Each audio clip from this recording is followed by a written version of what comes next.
The recent heat wave continuing on this Thursday, the final day of July, but it's also transition day with scattered showers and thunderstorms ahead of a cold front. That's going to mean a nice shift in our weather pattern to kick off August tomorrow. Pleasantly warm and dry on Saturday for much of the area, so something to look forward to there. A few afternoon storm chances. Those look to return, especially heading into next week. Viper radar showing what looks to be a cluster of thunderstorms trying to kind of congeal into a line. And then we've got some additional development right here in the heart of the bluegrass. We've already seen a few rounds a little bit earlier, still hanging on to the severe thunderstorm warning for parts of Owsley County and into Lee County. A little less than 5 minutes here until 5:45, maybe a little bit of hail and wind gusts in excess of 60 miles per hour. You see all the lightning with that. Heavy rain in Beattyville, east side of Lexington, just south of the ABC 36 News Now studio, out toward Athens, Boonesboro, and down toward Camp Nelson. That stretch right as you come off the bypass there, Nicholsville, heading down toward the river and the Garrett County line. Also a few cells back toward Lawrenceburg, and then either side of the interstate, east of Mount Vernon, north of Livingston in Rockcastle County. So all this stuff popping due to all the heat and humidity around. In far southern southeast Kentucky, you've been dry all day long, and that's allowed temperatures to climb all the way into the upper 80s and low 90s. The frontal boundary, a little secondary one, that's providing the lift needed to get a lot of this activity going. Overcast and 75, so how about some rain-cooled air there in Mount Sterling with some showers and storms in the area. It looks pretty ominous now in Jackson County. An hour ago didn't look that way. An hour or two ago, it's 83, feels like 91. So across southern, southeast Kentucky, still upper 80s, low 90s, but you see all the rain-cooled air here in the bluegrass. It's muggy everywhere, and it will continue to be that way until probably later tomorrow.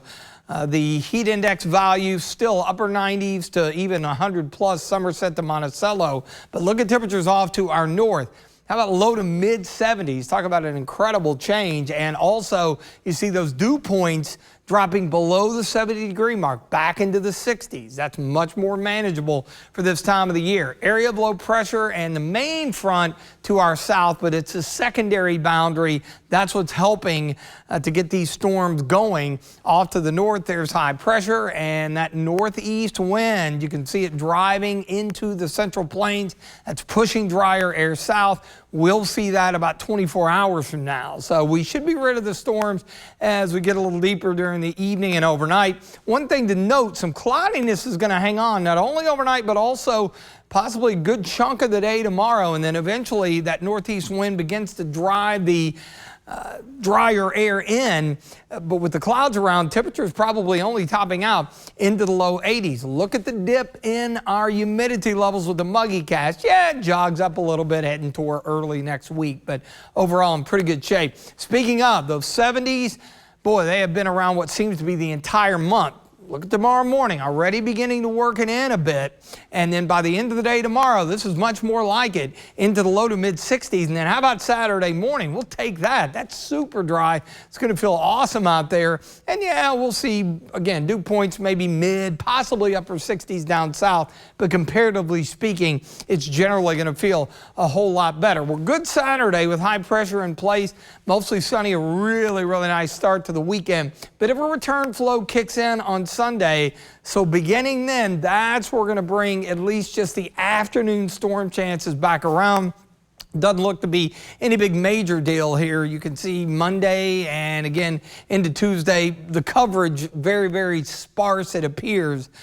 Just keep the rain gear handy. You may need it from time to time. Pretty typical conditions for the beginning of August. So once we're rid of the storm, scattered clouds and may end up being mostly cloudy, but the key is more comfortable. Mid 60s in the morning tomorrow. Morning clouds could linger for a while into the afternoon. A little breezy, but the northeast wind, that's the key to humidity levels dropping. 81 for the afternoon high, and the extended forecast again.